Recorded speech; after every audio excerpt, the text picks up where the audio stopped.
Hi guys, JProductionsSV here, head editor of Tekken5, and today we're taking a quick look at the UberMusic Player for Android. Now, we made a brief video about the UberMusic back in May, which was the beta version of the player, and today we're actually looking at version 1.0, which the creator has finally released. Now, you can have a look at the beta video. There'll be a link in the bottom.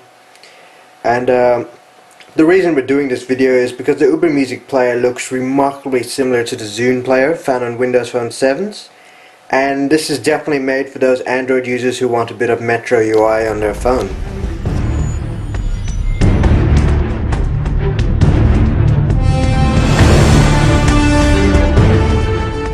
Now, version 1.0 of UberMusic is slightly different to the beta versions, which was almost an exact like of the Zune Music Player.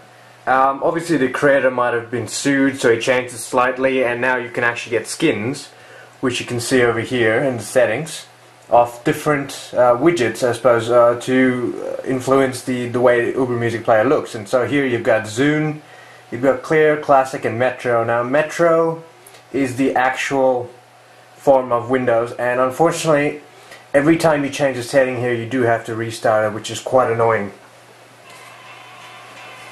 And for some strange reason, version 1.0 seems to keep playing the music which you were playing beforehand, even though it says not playing, which is quite annoying, but at the end that's how it is.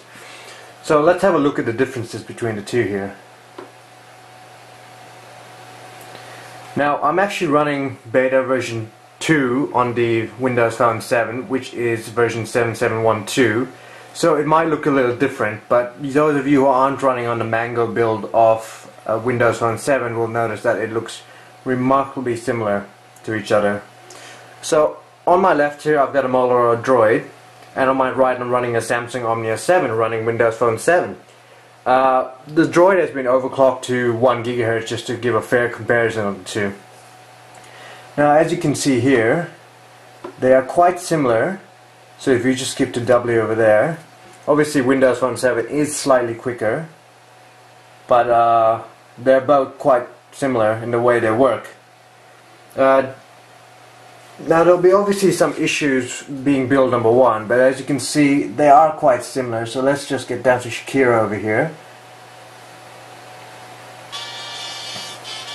Now you've got the options over here, where in the new version you've got the options over there, but the old one had that one. And as you can see here, this is molded a bit more like the Zune interface, where the background picture is a little bit more brighter, and on the actual Windows Phone it's a bit faded in the background. Now we have a bit of a closer look. So if we click on Shakira here and Shakira here, as you can see you'll get the album art there. You'll get the songs down in the actual playlist. You'll get the related artists here. Now you won't get that here. You'll skip straight to bio. Obviously the related artist is a part of the Zune Marketplace benefits. You get a bit of the bio here as well. And the bio does seem to be a little different. So obviously they're getting them from different sources. If you scroll down to the bottom of Shakira's page here, you'll notice it says a little bit about where it's from.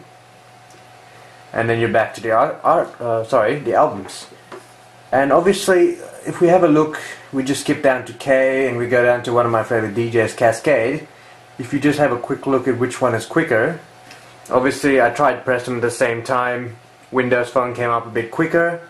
And if we just quickly play the song, nope, didn't do that. There, as you did. So as you can clearly see, that UberMusic isn't obviously the quickest option you have out there, but it's quite a good alternative, and I would recommend it to anyone that's thinking of getting a different kind of music player. Now obviously $3.20 isn't cheap, but you do get quite a few skins, and I'm sure there'll be quite a few users building more skins in the future for UberMusic Player, so you do have a bit more than just a Windows interface if you want it. So if we have a quick look into settings, we're down to the skins, we go down to clear widgets, sorry that's the wrong one. If we go down to classic, then restart it obviously, back to UberMusic. As you can see, it's got a bit of a different vibe here. This is more the Android vibe. You don't get this, you know, you can't have the Metro UI, you don't have the swiping features, you have to tap to everything there. It's still quite good, I like it. you still have quite a bit of scrolling to do. I do prefer the Zune look to it, but it's quite good. Now the obvious differences here is that you'll have the same, you'll have artists, you'll have albums, you're saying here, you'll have the songs, you'll have playlists.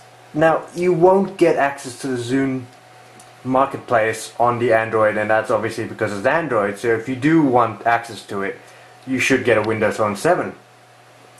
The obvious other problems is that every time you have to change the settings, like I've said, you have to restart the actual thing. You do get quite a few options on it though, so obviously you can change skins, you can change how tabs look, accent colors to look the way you want, album art, you can force English if it's not actual English, and so on and so forth. The actual UberMusic Player is available from the Android market for about $3.20, and that's Australian dollars, and so far all the skins I've seen are free. It's definitely a great choice for those Android users that want a bit of Windows Phone on their Windows Phone flavor on their phone. But if you do want access to the Zune marketplace, and I do admit it's quite a good marketplace system there, then you should go ahead and get a Windows Phone. But for those of you who are stuck on Android phones for now, the best you can do is go with UberMusic.